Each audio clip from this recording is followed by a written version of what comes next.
Hello, hello, hello. Assalamu alaikum. Jianu, pakhair agale, ni hao, chunashume, washwale, ohio gozaimasu, guten morgen, hola, bonjour, privyet, kaifa hal, hale shama chutore, ahlan wasalan, marhaba, buna, mucho, gracias, swabia, and a very amazing good morning to everybody who's tuned into PTV World and are watching World this morning alongside the one and the only Shahzad Hassan Khan. Ladies and gentlemen, I hope that everybody out there is doing perfectly fine and they're ready to kickstart their day with me. But then at the same time, ladies and gentlemen, since it's cold, so I would actually rather recommend to all of those people that who are out there that if you're about to go out of your houses, please make sure to get something warm. I mean, it can be a jacket, it can be a pullover, it can be anything else. And just make sure that the heater in your car is just working absolutely fine and you're good to go through the day. But other than that, ladies and gentlemen, there's one more thing, and I'm going to jump onto that straightforward. And that is that, ladies and gentlemen, we all know that education plays a very pivotal role in our life. And speaking about education, ladies and gentlemen, there are a lot of times there are these arguments as well, where people say that whatever we have studied from the first grade till the 10th, it is not really useful in the kind of life we are living. They are partially correct and they are partially wrong as well, because of the fact that that particular education which you got in your early years has actually helped you attain more knowledge. And I'm not saying education, and I'm not using the word education over here, is because of the fact that education plays a very different role, and it has a very different impact on your personality. But when it comes down to attaining knowledge, ladies and gentlemen, I think that knowledge is something which you can share with other people. Education is not something which you can share. Education is probably that tool set, that skill set which is provided to you by your school, so that you can attain more knowledge, you can absorb more knowledge, you can understand more knowledge as well. So there's always a difference in between education and knowledge, and this is a debate, this is a longer debate than I thought as well, which we'll be talking about as well. But other than that, just hear me out on this. So ladies and gentlemen, if we talk about 18th century, I mean the kind of cars which were made in the 18th century, they were only like 50 horsepower, the engines, or the 100 horsepower. They will have four wheels, but there weren't any alloy rims as well. The seats weren't that comfortable. But now, if we see cars, you know, they are electric cars, they are self-driven cars. So technology has definitely taken over. But then at the same time, ladies and gentlemen, the sole reason why I'm giving you this example is that the kind of classroom we had in the 18th century is still the same in 2020. Are we going in the right direction? I think this is the question which we need to ask. What are the modern education techniques? What kind of teacher training programs do our teachers need to go through so that they can actually make or give that skill set in a better way to the kids who are out there, or probably who are in their schools? But one way or the other, there has always been a feud in between a private and a public institution. I mean, whenever we talk about private schooling, obviously people say that it's far more better than what we provide to our kids in the public institutions. But then at the same time, if we look at all of the office bearers, all of those people who hold some good positions in offices, well, have studied from public institutions as well. So does that really mean that they're not doing a good job, or does that really mean that even public institutions can educate people in a better way, or people who want to learn by themselves have learned and then progressed in life? But then why were we even sending our kids to school if they had to do all and everything by themselves? So ladies and gentlemen, this is something which we'll be talking about. We want to learn about modern techniques where kids can actually learn how to attain knowledge, how to be more educated, and have this urge of learning more. Because the kind of school systems we have over here in Pakistan, I'm very sorry that it is very unfortunate for all of us as well, that the system actually kind of makes people feel like sheeps. And it's just because of the fact that, you know, there's this headmaster who's going to come into the class, tell you that these are the 4 chapters we're going to study today, and after a week you have to be in an exam. Whereas if I give you an example from Israel, which is very different as well. Now imagine that if a kid is born, just hear me out on this one as well, when the lady is pregnant in Israel, ladies and gentlemen, she is actually supposed to do some maths exercises, she's supposed to attend some music lessons, because they feel, and now this is something which is backed up by science as well, that the kid learns even when he or she is in the womb. Now imagine that right after the delivery of the baby, the mother is actually supposed to do all of these exercises while the baby is just somewhere around. Now, if the baby is 3 or 4 years old, ladies and gentlemen, what they do is that they put the baby into a room where there can be a lot of toys, and for the next 2 years, all they're going to observe is that which toy the baby is more interested to play with. And then followed by that, may it be a scissor, may it be a saw, may it be any construction equipment, may it be a shovel, what they do is that they plan a course of such sort which should actually match the interest of the baby. And when the student gets into a university, he or she will not get a degree till the time they have a business of their own, and only if they have generated $1 million from their business, that's the time when they're going to get a degree. I mean, this kind of learning is so different, and I think that this is the kind of learning which people definitely want. Because me, myself, as a student, when I used to go to school, I wasn't really a good student, but all of a sudden when I went to university and it was applied sciences, I think I did very well. I was a scholarship holder, my CGPA is 3.43, and that's the time when I realized that for all of what I was learning, I wasn't understanding, and I was able to reproduce word by word. But then one of my professor in university told me that if you get the basic idea of what I'm trying to teach you, and if you're able to reproduce it in your exam, that's the time, if it convinces me, you're going to get full grades. I think that's something which actually struck me, and from then onwards I started learning the concepts as well. So see, there's always a difference in the kind of education we get over the years. You know, when we are in schools, it's different. When we are in universities, it's different, and it's very confusing for people as well. So this is what we are discussing today, ladies and gentlemen, because education plays a very pivotal and an important part in your life. But to discuss this, I have actually invited some very apt guests who are the masters of their field as well. So first up, ladies and gentlemen, we have actually been joined by Mr. Sabauddin, who's a scholar himself. He's an author as well, and usually you can see him on different TV channels as well. Hello, sir. Assalamu alaikum. Good morning. How are you? Walaikum salam. It's a pleasure to be with you, Shazad. Thank you very much for joining us. It's wonderful to have you alongside Mr. Sabauddin. Ladies and gentlemen, we have actually been joined by an educationist herself. She's none other than Ms. Fawzia Qureshi. Hello, ma'am. Assalamu alaikum. How are you? Walaikum assalam. Thank you so much for the invite. Thank you very much for joining us. And last but not the least, ladies and gentlemen, we once again have an educationist over here in the studios. She's none other than Ms. Huma Zafar. Hello, ma'am. Assalamu alaikum. How are you? Walaikum assalam. Thank you so much for inviting me again. Thank you very much for joining us. So you guys just heard what I have to say about the education industry and the way we were educated over the years by our schools as well. There's a difference in the way teachers actually try to teach us when we are in schools, and it's very different when we go to universities as well. So first of all, what I need to know is, do you think that whatever I said was right or wrong, or if you have a counter argument, please go ahead with that. Shazad, I enjoyed your initial, the premise to actual talk. You used 3 words. Sir. First you said education, then you said knowledge, and then you said learning. Yes. Amongst the 3 words, I prefer to use word learning. Okay. Because learning is a process. Yep.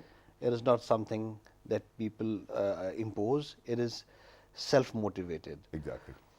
If we go a little back, Yep. maybe like 30,000 BCE, Yep. when the early humans were in the caves, Yes. that was the time when learning actually started. All right. And the process of learning, becoming on education, was for the first time on the walls of the caves. Yes. When the older generation were drawing the animals and were, carving onto the cave walls, Yes. to teach the young ones how to hunt, Yep. how to forage and how to gather. So that was the first and initial form of formal learning. All right. Then we were able to make, a paper. And that was, I think, the most important phase of human learning Yep. process. When we had the papyrus or when we had the paper, particularly the Chinese, when they developed the paper. Yep. And then came the earlier form of the printing press. Okay. Then we stepped into the age of formal education. That was somewhere around 16th century. Yep. And then the age of information, Yes. age of computers, Yeah. age of digitization. Exactly. And now we have even crossed that and we have entered into the age of interactive learning. Yes. So it means that today my professor or a lecturer or my classroom or the syllabus or the books all lies in my pocket. Yep. All I need is just to have a good internet connection and I can learn at my own pace. Yeah. the subject I desire, Yeah. and from the person whom I like without traveling far. That's So- great, sir. I'm sorry that I have to stop you over here, but that's not what I'm trying to ask over here. What I'm trying to ask over here is the passion of learning. You know, I think that one way or the other, the schools have kind of killed this passion within the students because of the fact that they were always overburdening the students to, okay, you know, now you have to learn this, now you have to learn this, and there'll be an exam next week as well. Do you think that learning actually needs to be tested as well? Do you think that it's important to test a student whether you've learned something or not? you used a very, a careful sentence. I would be, spelling it out. Killing. Yes. The only things that the schools were able to kill was the creativity, Yep. and creativity cannot be tested. Yeah. Thank you very much for saying that. I think that it's a wonderful answer and I want to dig in deeper as well, but let me move on to Ms. Fauzi over here. So Ms. Fauzi, you've been hearing the conversation as well. You're an educationist yourself. So the kind of education which is being provided within private schools, I'm not having, we're actually not analyzing right now whether private or public is better, but since you have a background, you have some experience as well, what do you have to say? Do you think that the way schools are teaching these days, is it correct and this is the direction we need to be in? A very important question. I would say to some extent the purpose is being served. Yep. You know, something's better than nothing, of course. And we already have a high illiteracy rate. Yeah. So we just cannot, nullify the services being provided by the private schools or the public schools. Okay. Being very clear. And At least we're getting At something. least we're getting something. And we are already struggling in this area. All that you said, I very much agree with that what the people of Israel are doing and how they are actually imparting the skills, the life skills in the mothers to be transferred to their children. Exactly. We need to talk about the purpose of the education. The purpose of the educating a child or the purpose of education is to preparing the child for their practical life. Yep. Actually, we need them to, they are going to be responsible for leading the world. They are going to be managing the affairs of the world. Exactly. So it should very much be related to the practical analysis which they are going to have in their future lives. All right. For this purpose, keeping 21st century in mind is very important. Like education is not for the sake of getting facts and the opinions and the information only. Application, synthesizing the information they're getting, applying it, understanding it, bringing innovation to that, and then creating something new out of what they have Yep. been informed about. So if that you're is something that is going to bring a change in the education Okay, system. that's great. So if you're supposed to let us know or give us a few examples of what you just said, what would you say? Yeah, for example, if you tell a story to a child, you can ask the child after ending the story that how do you feel about the character? If you were in place of the character, how would you have been done? Exactly. Or if your mother had been here, how would she had been doing? Yes. And you can bring different perspectives to the story, Yeah. and you would be coming up with different ideas and different answers, and then maybe solutions to many problems which you might not have ever thought of. Exactly. Kids are very smart. I like They're that. smarter than us. Yeah. Since we deal with the children, so we are very much aware of how actually it goes. Yes. But this is the dilemma with our education system, that we are purpose bound, objectives bound, targets bound. Yep. We have to meet up some certain targets by the end of the year, which are very much related to the reading and writing and presenting a report Yeah. card. Another question that you asked him was like, should there be assessment in the schools? Assessment should be there, but for the sake of learning. Yes. They should be assessed for the sake of learning, not for the sake of grading them or putting them to any position. Yeah. Because we are lifelong students. They are just the beginners. Yeah, learning is we a are still process. developing. We are still trying to attain the maximum. When I came to the teaching profession, I had to unlearn so many things, and I relearned. Yeah. So why don't we give that space to our children? Thank you very much for saying that. And ladies and gentlemen, in a minute's conversation with Ms. Fauzi, I think I'm inspired by the way she's kind of teaching her students as well, and it's great. But right now, since we are actually criticizing the role of teachers over here today, I think that what we need to do is that we need to keep an eye out on how parents are pressurizing the schools and the administration that, okay, he or she is 5 years old and she just cannot write, or she just cannot actually make a sentence. I think that that's the time when actually teachers need to push their kid as well, or probably, be a little hard on the kid. So Ms. Huma, this is something which I'm going to ask from you. So when a parent comes to the school and says that, it's he or she is now 5 years old, she cannot recognize the colors, she cannot write the letters, or he cannot do this, then what kind of pressure is actually being built on a teacher, and then what kind of a practice is observed by the teacher so that the student can do well? Thank you so much.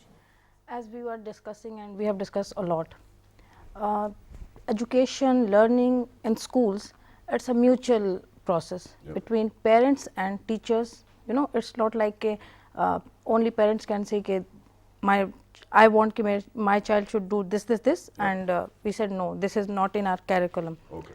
Things are changed. As you said, reproducing, you use this word, reproducing, it's very important.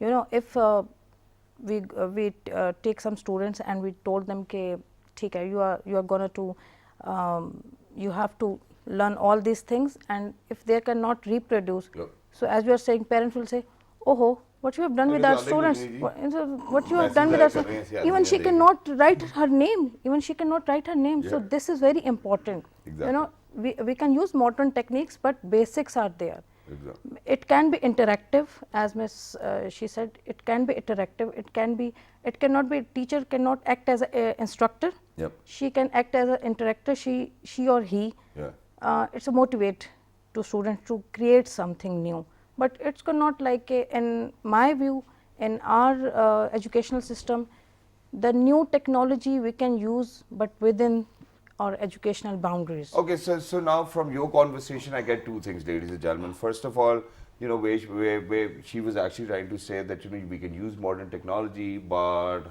what kind of an impact it's going to have is something different. But does technology really have to do anything with learning, knowledge, or education? That's one question, sir. And the other one is that, you know, whenever we talk about kids, them doing something out of the box, how many times do you think teachers go out of the box by themselves as well? Because there's this one particular curriculum, she's said it very rightly as well, we have these goals, we have to achieve it by the end of the year. So if the teacher is actually not stepping out of the box, how can they expect their students to step out of the box? I will take the second half of your question Sure, go first, ahead. because I think it's more important. This is the problem, because in the schools normally they say and they claim, with all due respect to what they're doing, that they want to bring something new from every child. Yeah. Every child is unique with different capabilities and intellectual level and capability and capacity both. Some might not be able to grasp at the syllabus that is in the school, but they might be much better in creating other things. Exactly. So what we have to encourage is creativity, nothing more. I'm against a fixed syllabus. Okay. Now I have to prove my point also. Sure. And unfortunately, we have a syllabus for every different class of our society. And the syllabus has been the same from the last time I was in the school until now as well. Those are the same books everybody's going to read. If you grab on a physics book that was published maybe a few years back, when you open it, and it will say the smallest particle of the matter is atom. Atom, yeah. And atom cannot be broken. Yep. But now, when we learned, it was electron, neutron, and the nucleus, and now we have a positron also, and now we have something that people call as God particle. Okay. So every day we are learning new things. Yep. So fixing on a syllabus, setting milestones for every child, and grading him accordingly, and then pushing him to the next class, I am against this all. Okay. The children of today are much wiser, are much brighter, and are able to grab things at a much faster pace. They are much aware of things. The reason is that the doors of knowledge and the door of wisdom have been opened to them. They watch YouTube, they go online. There are two concepts. One is the massive online courses. The other is the adaptable interactive textbooks and all this technical stuff. So the actual requirement of a school or a class is no longer existing. Okay. But there is a requirement of a degree, there is a requirement of a formal certification. That's why we send our children to school. If the requirement of their certification is removed, I don't think so. Children can learn in a much better way. In our home today, my TV serves as an ECD center. Earlyhood Child Development Center for my son. This TV is enough for him. Okay, coming on to the first part of your question. The schools are doing a good job. Okay. But after the 18th Amendment, education is no longer a centralized subject. Okay. There is a separate syllabus, different syllabus for each province. Yes. There is a separate syllabus for each school. Yeah. So it means that we have not been able to formulate a common syllabus Yeah. and, you know, a syllabus for an average child. Yeah. So until and unless we are not able to do that, we should not expect miracles. I mean, but it's going to be I think it's going to be a very hard job as well. But there's this one disagreement, and it's just probably because of the fact that you gave example from physics. But physics is physics, ladies and gentlemen. Ohm's law is Ohm's law. Newton's law is Newton's law. I mean, these are the basics which everybody needs to learn. But what I was trying to say over here, and in fact, I'll move on to Ms. Fauzi as well. What I'm trying to say over here is that, for example, if we talk about online courses, if we talk about somebody going to B grade university, would you respect them the same way? I mean, if there was somebody else in the room who actually graduated from Oxford, and if there's somebody who graduated from a university which was good at imparting knowledge, do you think that you will treat them the same way? I think that this is the question which we're going to ask them, ladies and gentlemen, but right after a short break. Don't go anyway. Let's see who do they respect the most from the teacher's mouth.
All right, ladies and gentlemen, welcome back. For everybody who just got tuned into PTV World, you're watching World this morning alongside Shahzad Khan. Today, ladies and gentlemen, we are actually discussing education and education standards as well. But before going towards the break, I actually posed a question to Ms. Fauzia. And the question was that if somebody from Oxford University is going to walk in with a degree in the hand, is she going to pay her more respect or him more respect? Or if somebody who did a university from, who went to a university, a local university over here in Pakistan, or is she going to be more respectful towards that particular person? So yes, status does matter. Does it matter? And should teachers think about it? All right, go ahead. I would say that there should be a set of criteria. There should be a criteria to assess someone's or an employee's or someone who you get interacted to. There should be a criteria to assess people. Yep. You know, when it comes to students, we don't discriminate amongst the students, honestly, because they are here to learn. Yep. But when it comes to adults, there should be some criteria to assess them, because having a status does not serve the purpose Yep. only. The person should have the skills, the required skills to perform some specific task. the person should have the talent, should have passion, he should have vision. There are so many things that actually Yeah. kept in consideration. And if you look for status, that will not be, you know, lifelong, Important, that will yeah. not be long term. Yeah. So every organization and every setup knows this thing very well, that what is something that we have to look into. And sometimes we can change the roles, you Yep. know, to keep the both set, you know, the both set of peoples with you. Yeah. So actually we need to look at the inclusiveness, the diversity in the society. We should be accommodated, and we should, you know, it's since we all are lifelong learners. So everybody should get a fair chance. Yes, everybody That's should what get a fair chance, and we should give opportunity to everyone to learn. If somebody could not get chance to learn in the university Yeah. or college, then we just cannot keep them, you know, out of the system. Exactly. We cannot box the things out here. We are living in the real world, and we interact with different kind of people. And most of the times you don't get the right person. You sometimes have to make the person right. Right, yeah. Thank you very much for saying that, and I think I've started to like her more as well, because she was not that she was very diplomatic, but I think that what she said made sense as well, and I think that's the kind of system we want. But we do not have such an inclusive system, I'm sorry to say. So hey, reality check, this is not happening. So how do you think that we are going to get that inclusivity, and we are going to tell people that this is something which we need to do? If there was somebody who just did a BA, and if there was somebody who went to university, that the opportunities need to be equal for both of them? I think the social entrepreneurs have a big role here, you know, to develop and to help people groom and Yep. to develop some certain skills in people. We have so many setups and incubation centers here. We have so many communities here who are helping the people out to come up with their issues and overcome their weaknesses. Yep. So things are changing, values are changing, times have changed now, and to some extent, you know, half of our country, you would say, would not be will not have adaptability to inclusiveness and the diversity. But since the things are changing, people are changing, you know, those who are the change makers, they're realizing this thing, that we just cannot pick and choose here. Yeah. We have to be inclusive to perform the tasks. Exactly. Thank you very much for saying that. And ladies and gentlemen, I'm going to back it up, because for all of the top 500 companies, जिनको कहते हैं कि top 500 Fortune companies, ladies and gentlemen, they actually recently came up with this idea that, you know, that degrees are no more required. It's the skill set which will actually be favorable for in the interest of the company.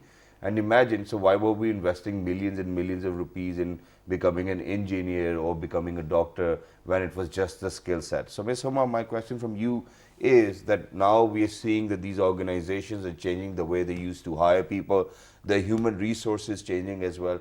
How do you think that we can get into a kind of school or an education institute which teaches us or gives us the skill set, not how to read, not how to write, and how to learn more as well?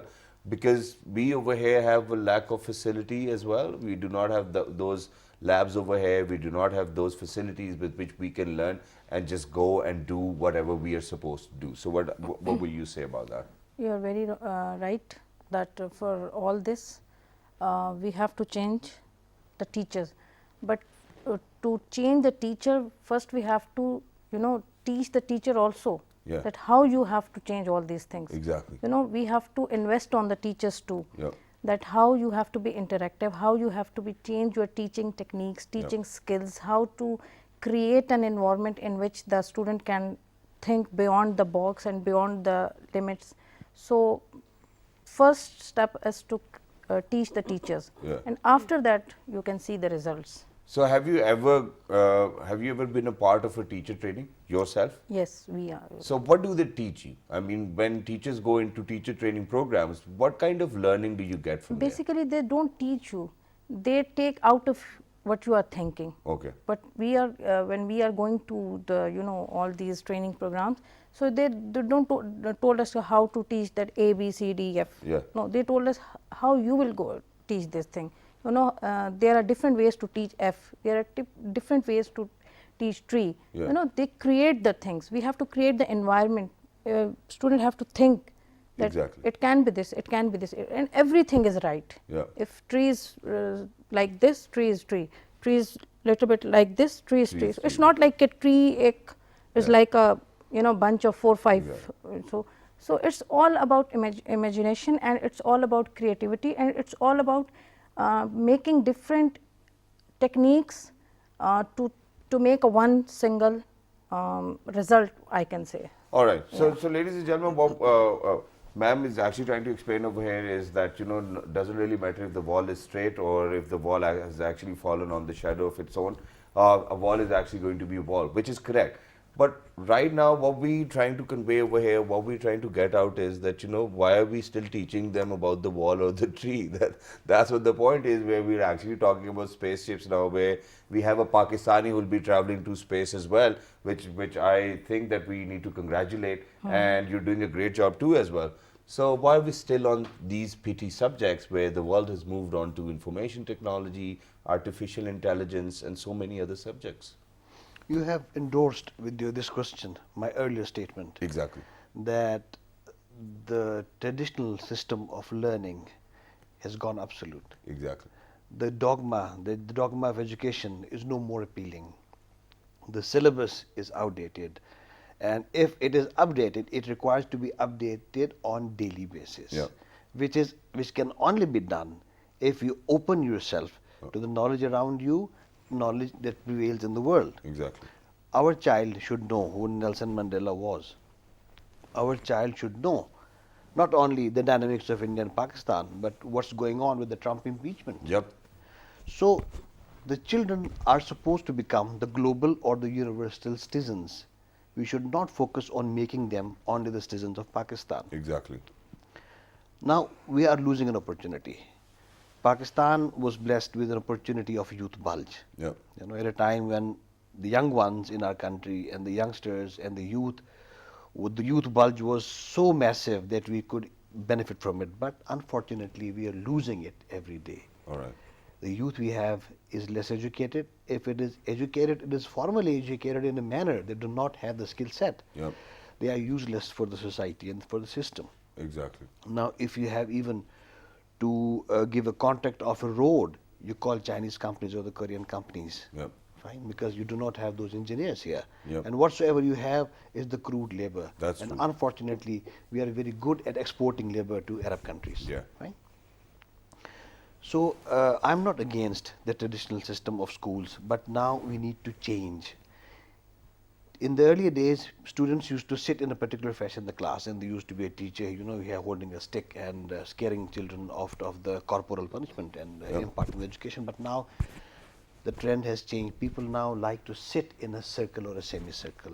When people hire me for trainings, what I do is to make groups and make them discuss their own issues at their own. All right. And then inviting at the end one person from each group and to share what they have discussed. Yeah. So teachers have to learn through trainings, okay, but from the students also. Exactly. Schools are a place of learning for the teachers also. And that's a wonderful thing which you have said as well. But very quickly, ladies and gentlemen, before we wrap up, I think I'll move on to Ms. Fauziya as well. So what do you think is the way forward? How do you think that our kids will actually be equipped with the skill set which is required for them? Whatever skill, they attain, because they'll be performing, they'll be doing something as well. Sir has mentioned about brain drain for a student who's actually bright, even in the school, even in the university, happens to have been serving in the Silicon Valley right now. A lot of my friends I know as well. And we are even exporting our human resource. There's too many problems. What is the way forward when we talk about education and new education techniques? There are two things we are talking about here. One is the education system and other is the practical life when a person starts working. Where he'll be utilizing or she'll be utilizing that particular education. So it's not necessary that at the very early stages of your life you would be sure or your teacher would be sure what this child is going to be. Exactly. She can take the talent out. She can find out the skills, specific skills of the child. For example, some students really have leadership skills that can very clearly be seen in the classrooms.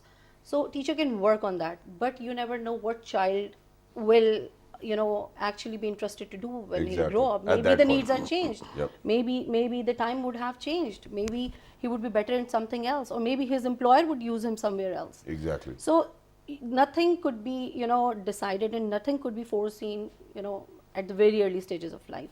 Okay, if we come to the education system, the how part, how to teach and what to teach is very clear, that we have to give them facts and the information or whatever. but how to teach and how to reach to that ultimate level is important. Yes. And that how part is going to be covered with the teacher training part, obviously. Yep. And the educationists, all the educationists need to take this responsibility since they opted.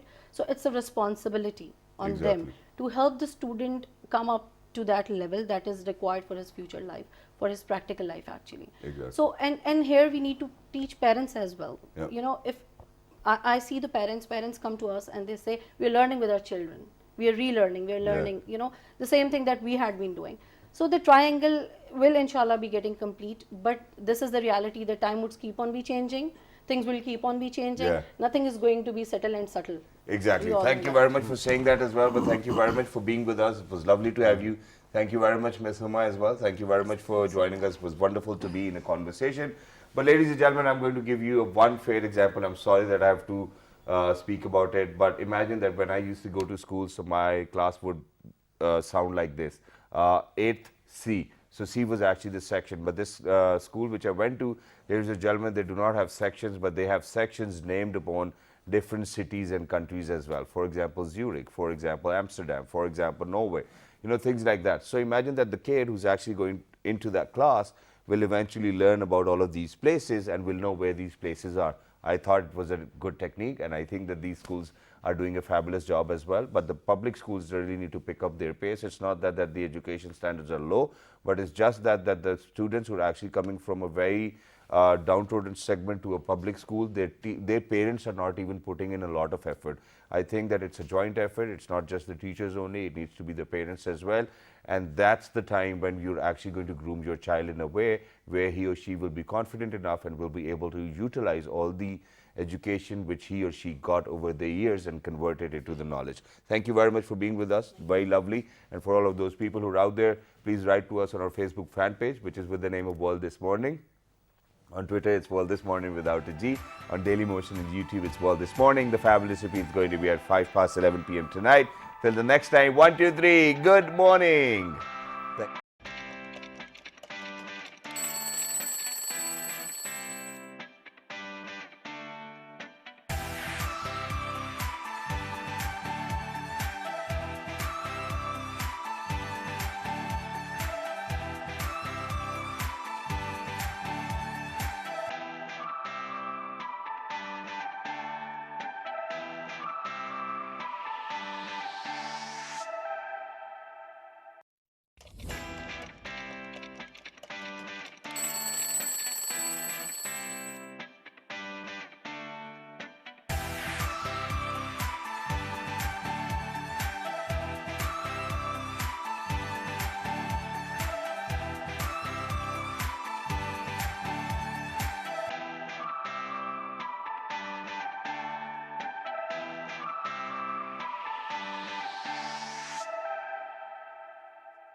of harassment. That is Yeah. also harassment. If Exactly. you're Yeah, going to, you know, if you're not working, for example, and you're not Alright. actually doing what you're supposed to do, and your boss comes up and tells you, no, you need to work. You need to Okay. work as much as the other person is working, and then you take it up and Yeah. you take it Some against people him. do misuse it Yes, as two well. people Yeah. misuse it. So everything has to be very crystal clear. Yeah. The more we go out, the more we explain it to them, the less commercial we are, and the more, you know, Practical. academic, informative, and for the right reasons. If we do it out for the right reasons with the heart, I think it will be received by the I heart. think I that think Dr. that's Taira amazing. has done justice to the question as well, because, you know, meanwhile, I kind of pointing to Shiza that I have a question which is in connection with what I have asked, and, you know, she said it all right as well.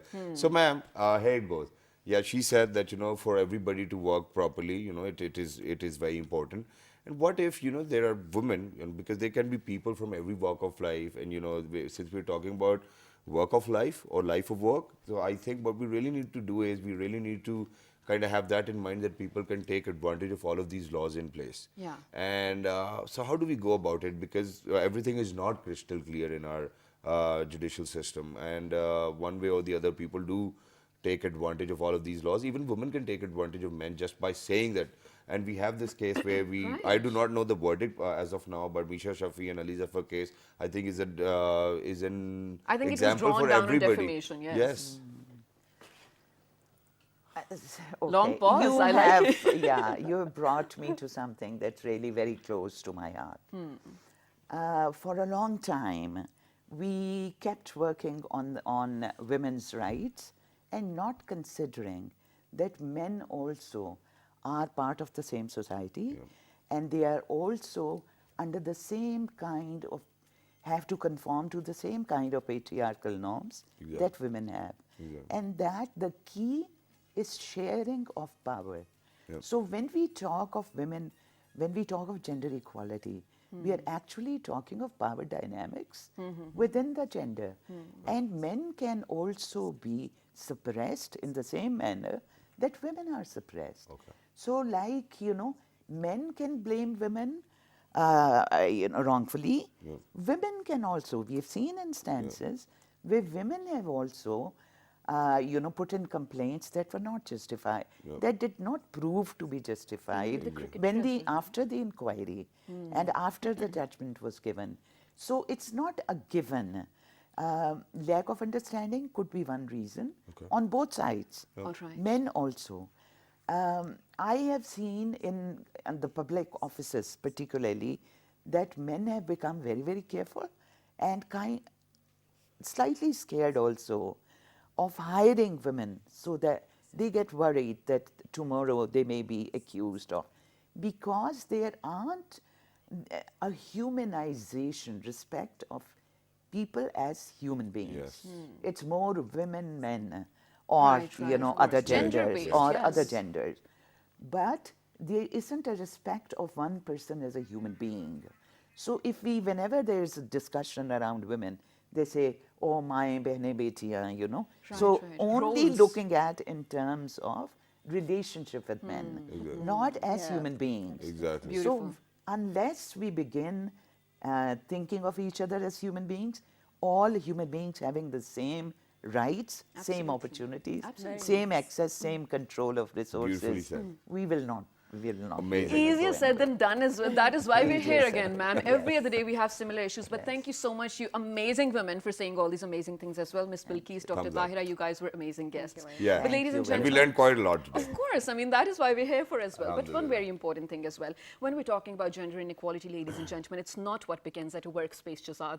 Even in, segments of our society, fortunately, we are the lucky ones, Shazad. We belong to the educated families, and there's definitely, a certain rules that we had to follow. Thus, we are here, very different than the general mindset. But here's the thing. Gender inequality begins at home when you're not giving the equal food that you give to your son, to your daughter as well, or equal time, equal attention, equal opportunities for education, for work, or anything like that. One more thing to conclude with, I think Ms. Bilkis very rightly said here that when you're expecting for laws to be in place and implemented by judges or, lawyers, whoever puts these to place, they are the men, again belonging to the same mindset that we are here ranting about for more than an hour. So, ye hai wo log jo hame empower karenge. Are we waiting for them to empower us? I really don't think so. I just think we have such a long way to go, but fingers crossed, ladies and gentlemen. I really hope you learned something from us, and if you have any input, please write us on our Facebook page with the name of. And before you write with the name, there's this one simple thing, and that is that, ladies and gentlemen, in order to feel empowered, it's always one's own journey. Yeah. This is one thing which I've always understood. And then the second part is that it's not just the men or women, as Ms. Bilkis said. I mean, recently, Jami actually tweeted, allegedly actually accusing the CEO of Dawn Television that, they had a very different kind of affair as well. But I think that at the same time, men and women both have to be really careful, and even other genders as well, as in not to fall prey to anybody who's taking advantage of you. Of course, be mindful, ladies and gentlemen. Write us on our Facebook page with the name of. World This Morning. On Twitter. World This Morning without a G. Daily Motion on YouTube. World This Morning, World This Morning. And the repeat you can catch at 5 past 11 p.m. tonight. Till the next time, 1, 2, 3. Good morning.